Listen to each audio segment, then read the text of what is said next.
भगवान को देखते हैं, उनके हाथ भी हैं, पैर भी हैं, आंखों की पुतलियां भी हैं, सब कुछ है, पूरा स्वरूप है। पर ये जगत के नाथ जो जगन्नाथ हैं भगवान, उनका कैसा स्वरूप है ये? कहते हैं कि एक बार की बात है, एक बार भगवान की जो माता जी हैं, मां देवकी और मां रोहिणी मैया मां देवकी को और भगवान की 16,108 रानियों को वृंदावन की कथा सुना रही थी कि वृंदावन में कृष्ण कैसे रहते थे, कैसे गाय चराते थे। मैं ये कथा बतला रहा हूं कि भगवान का स्वरूप ऐसा क्यों बना। हाँ माता जी, तो मां रोहिणी मैया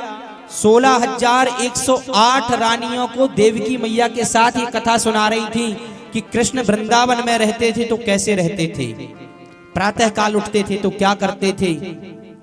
उसके बाद गाय चराने जाते थे, यमुना पुलिन पर जाते थे, आकर के घर में विश्राम करते थे, गोपी वालों के यहाँ जाकर के माखन की चोरी करते थे, नाना प्रकार की लीलाएं करते थे।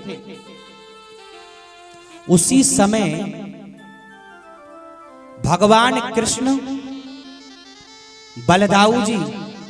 और सुभद्रा माता, ये तीनों बाहर से आ रहे थे साथ में, और जैसे ही इनको आते हुए देखा तो यहां जो कथा चल रही है कुछ लोगों ने देखा, और जो सुना रही थी कथा मां रोहिणी ने इनको नहीं देखा, कथा सुनाते रहे। भगवान अपनी उस पूर्व चरित्र को सुनते सुनते इतने भाव विहल हो गए तीनों, कृष्ण जी, बलभद्र जी और सुभद्रा माता, तीनों भाव विभल हो गए। और उस कथा को सुनते सुनते, अपना पूर्व चरित्र सुनते सुनते उनके इतने इतने हाथ पिघल गए, उनके पैर पिघल गए,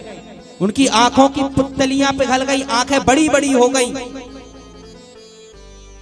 और जैसे ही सभी का ध्यान भगवान कृष्ण के ऊपर गया, बलदाऊ जी के ऊपर गया, सुभद्रा जी के ऊपर गया,